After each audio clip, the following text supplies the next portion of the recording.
Silakan. Terima kasih, Mas Alfat. Pertama, apakah kita prosedural berdemokrasi? Kita itu nggak jelas demokrasi apa sekarang ini. Kalau sekedar prosedural, ya tidak substantif, tidak memperjuangkan publik, eh, pemerintah kita akan pakai alasan bahwa itulah yang dikatakan oleh hukum atau undang-undang. Tapi faktanya, undang-undang berkata lain, pemerintah punya kepentingan lain, undang-undangnya diubah begitu ya. Jadi prosedural pun tidak.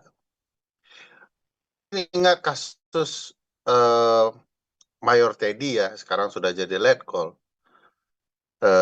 dan dapat penghargaan BIN-nya dengan hargaan Jenderal Besar Sudirman ya, padahal baru 10 bulan di pemerintahan. Eh, Kalau ingat kasus itu, Undang-Undang TNI itu melarang Seskap itu eh, jabat oleh prajurit aktif. Pilihannya apa? Membuat publik bertanya-tanya ketika publik protes. Kok tidak mematuhi ketentuan pasal 47 Undang-Undang TNI? Presiden kemudian keluarkan Perpres, meletakkan Seskap di bawah Sesmilpres, ya, Sekretaris Militer Presiden, yang menurut ketentuan pasal 47 Undang-Undang TNI bisa dijabat oleh prajurit aktif. Jadi Seskap di bawah Sesmilpres. Logikanya, Seskap itu mengemandoi kabinet sipil dipimpin prajurit aktif di bawah Sekretaris Militer Presiden. Artinya kabinet di bawah militer, kebalik itu gagasannya. Sipil itu, karena ini republik sipil, ya tentu atasannya adalah sipil, bukan militer. Lalu buru-buru karena dikritik banyak orang, diubahlah Undang-Undang TNI, salah satunya menambahkan di dalam pasal 47 itu Seskap bisa dijabat prajurit aktif. Jadi kita buat undang-undang hanya untuk meloloskan teman dan sahabat kita bisa duduk di dalam kekuasaan. Jadi ini bukan demokrasi prosedural bahkan. Substantif itu ideal lah menurut saya ya. Ini adalah demokrasi untuk teman sendiri, keluarga sendiri, keponakan sendiri gitu ya. Apa yang terjadi di MK kurang lebih sama. Jadi saya merasa kita itu sedang di di posisi yang akan menuju negara yang akan sangat kelam lah ya. Ini mengulang Orde Baru tapi versi 2.0 atau mungkin lebih parah dari itu ya. Nah itu kalau hukum sudah diabaikan, untuk apa kita menuliskan bahwa di dalam konstitusi kita bahwa Indonesia adalah negara hukum.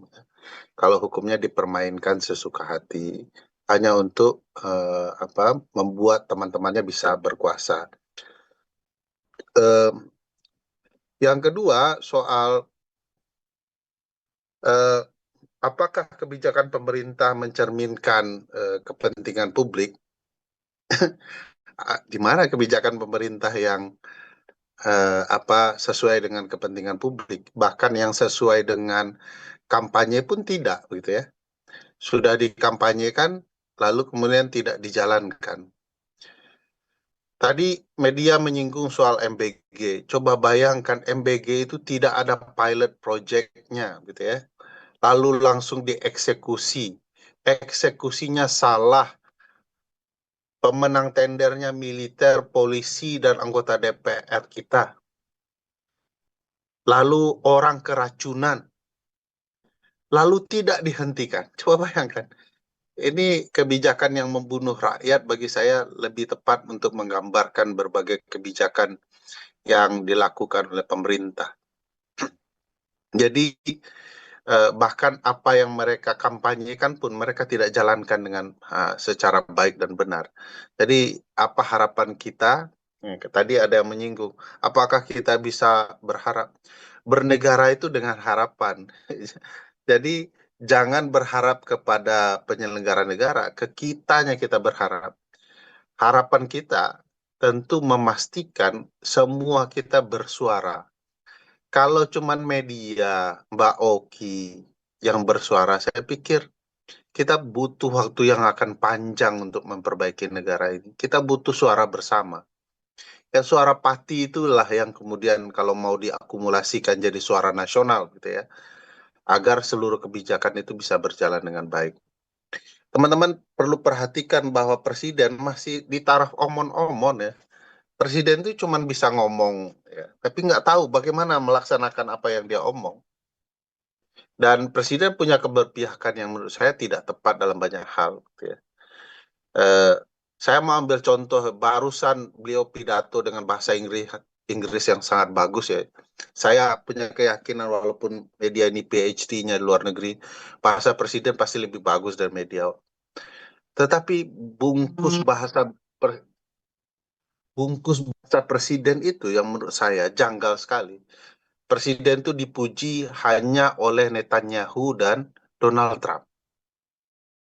Ya adalah tentu pendukung-pendukung presiden akan memuji bahasa Inggrisnya, keberaniannya bicara. Tapi kalau dilihat rencana-rencana presiden dengan kebijakan luar negeri terkait Palestina yang akan mengungsikan orang Palestina, Gaza ke Indonesia, itu kan sesuai dengan keinginan Israel. Ya. Bahkan kebijakan presiden pun tidak pro dengan nilai-nilai kemanusiaan. Kalau itu betul-betul terjadi.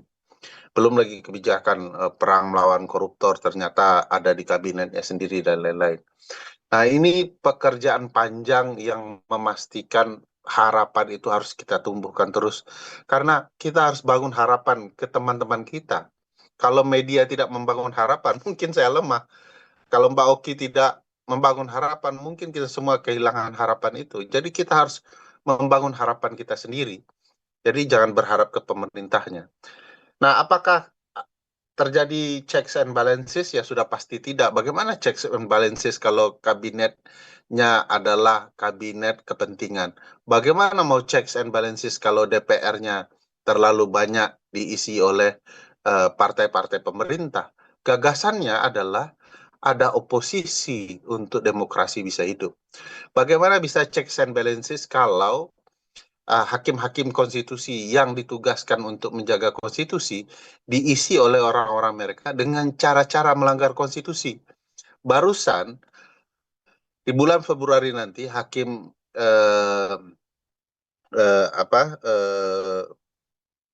Arif Hidayat akan diganti. Siapa pengganti yang dipilih DPR adalah orang DPR sendiri, Pak Inonsensius, dengan cara-cara inkonstitusional. Main tunjuk langsung, tidak dibuka pendaftaran sebagaimana biasanya, ada proses seleksinya dan yang terbaik yang akan dipilih. Ini main tunjuk langsung.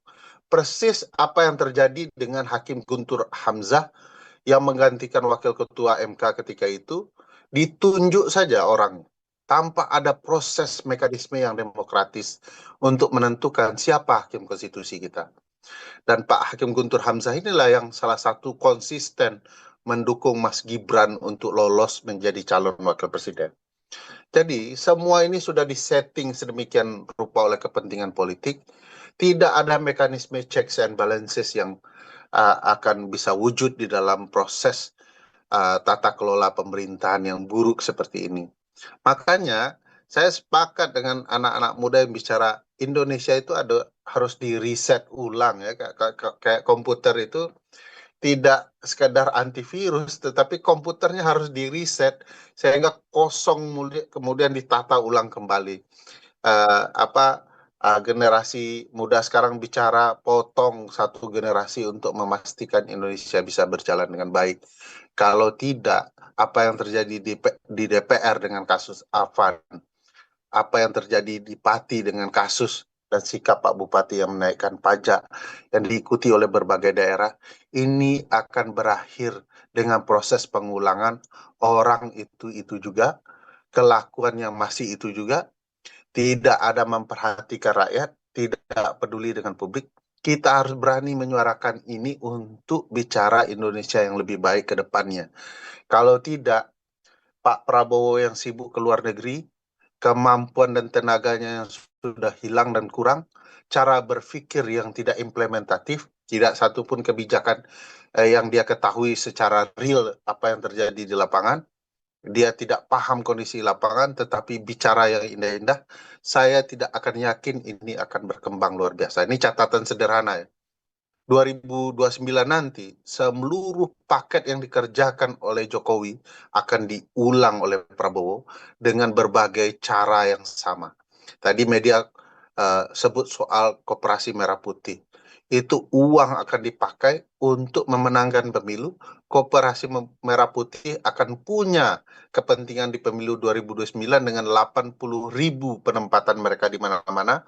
Itu artinya DPT yang sama dengan kecurangan yang kami kisahkan dulu, karena ada penempatan PJ-PJ kepala daerah dan para kepala desa yang juga punya kepentingan untuk melakukan kecurangan pemilu. Dan hari ini, seluruh rancang bangun itu sedang disiapkan. Dan saya khawatir kalau kita terlena, besok-besok kita hanya punya kemampuan untuk mengumpat pemerintah kita, tapi kita tidak bisa atau bergerak bersama-sama kalau tidak kita mulai hari ini sebaik-baiknya. Saya pikir itu. Terima kasih.